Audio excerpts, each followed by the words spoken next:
শ্ৰীমন্ত শংকৰ হৰি ভকতৰ জানা যেন কল্পতৰু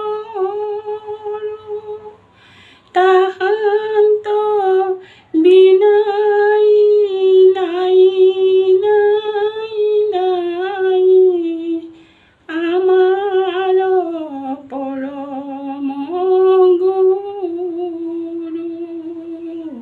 হৰি ৰাম কৃষ্ণ পাঠ পঢ়িব লৈছোঁ। হে ৰাম ৰোগ শোক তাপত্ৰয় নাথাকে দূৰত নহয় বিপদ তাৰয় বনি মাজত নৰক এৰাই বাঢ়ি কৃষ্ণত ভকতি বিস্ফুট কয়াদি ৰোগ নহয় দুৰ্গতি।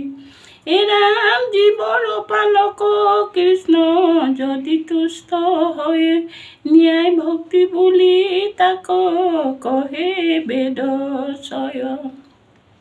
হে ৰাম মুক্তি সুখ পায় পাপ মুক্ত হয় পদ্মপত্ৰে জল যেন স্পৰ্শ নকৰ। হে ৰাম যিটো জনে নিতে কৰে অভ্যাস গীতাক মহাপাপী স্পৰ্শ নকৰৈ কবু তাক। হে ৰাম ভক্ষণ চাৰণ চাৰণে অস্পিত স্পৰ্শ কৰে জ্ঞানে বায় জ্ঞানে। হে ৰাম অসত্য ইন্দ্ৰিয় হিতু যতে কপাতক সৰ্বপাপ নশ নাশ হুয়ে পাঠক গীতাক।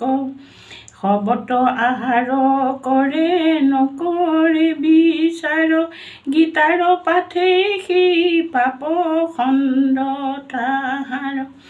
হে ৰাম ৰত্নপূৰ্ণ মহিলাভ কৰে অন্যায়ৰে গীতা পাঠ মাতে তাৰ সেই পাপ হৰে।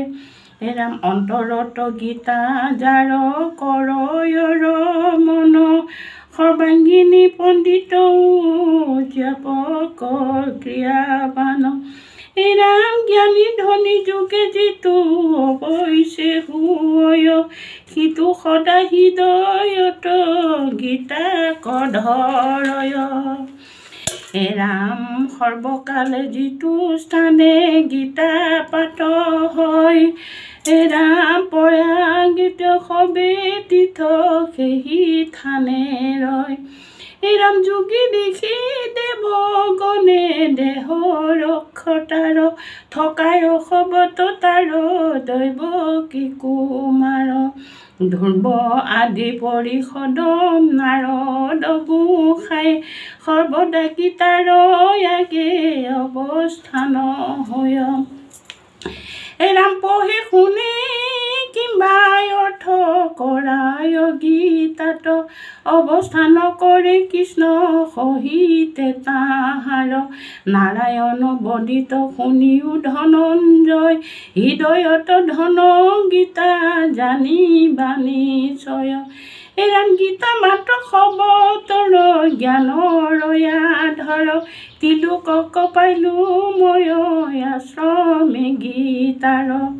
গীতাকে পৰম পদ্ম গীতাতম স্থান গীতাৰ পৰম বিদ্যা ব্ৰহ্মৰূপী মান। হে ৰাম গীতাৰ গোপন তথ্য শুনা ধনঞ্জয় যাহাৰ কীৰ্তনে সৰ্ব পাপ মুক্ত হয়। হে ৰাম গংগা গীতা গায় সাবিত্ৰী গীতা সত্য অধৰ মাত্ৰা তৃষিতাও ভগ্নী কপতি বত্ৰা। হে ৰাম নন্দ বেদ ত্ৰিয় ব্ৰহ্মাবিদ সন্ধ্যা ত্ৰিয় সৰ্বত কালে কৰি আছে গীতাত আশ্ৰয়।